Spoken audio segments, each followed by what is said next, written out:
Alright, for this AW we have Planetary Endurance, and Planetary Endurance, the defender can't be nullified or staggered.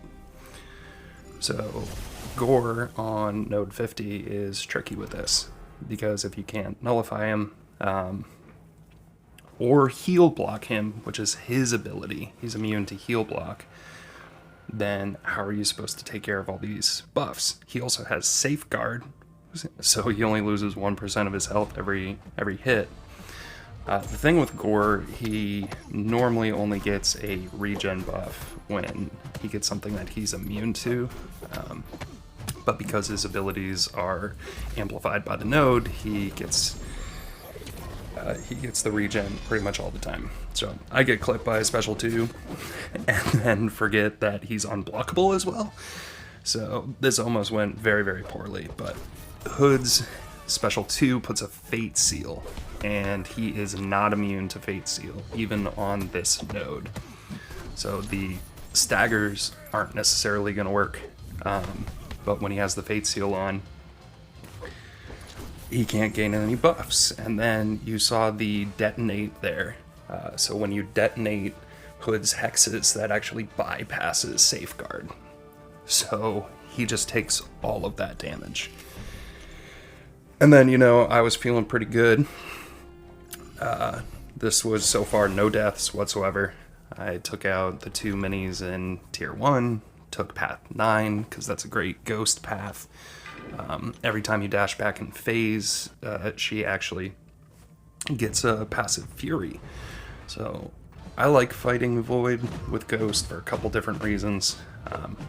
This node here has stunning reflection, but you never have to stun with Ghost. So as he's trying to put these debuffs on me, as long as I'm phasing because I have Hood, I actually don't take any damage. And then again, I never have to stun him, otherwise the stun would reflect back on me. And I'm trying to play it safe, because if I get clipped by the second hit, the projectile in his special 1, it's going to throw everything off. So I'm just blocking those hits. Also, if you dex the projectile on his special 1 and then try to dash back into him, he will intercept you. So just take the block damage on his special 1.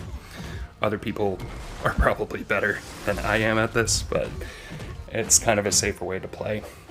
So you see I'm getting, not only am I not taking damage from his debuffs, but I'm also getting my hits up.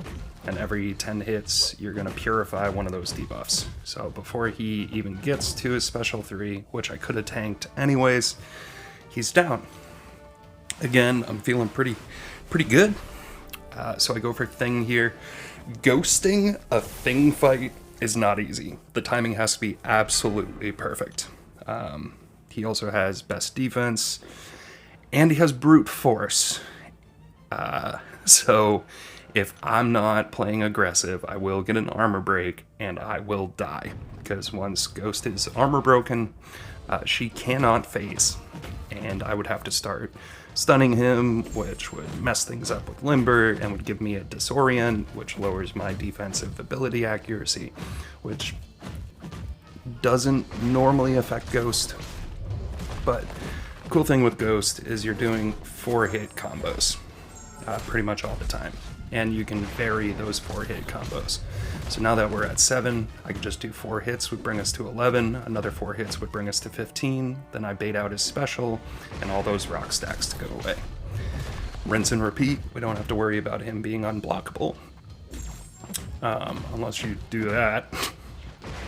But same here, so he's at 8, 9, 10, 11, 12, throw off my 3-hit special 2, now he's at 15, so the only way to do this is to be very, very careful with those rock stacks. But there he is. Now he's down. 3 fairly difficult fights. Planetary Endurance only came into play for the GORR, but as you can see, we totally ghosted all of Path 9.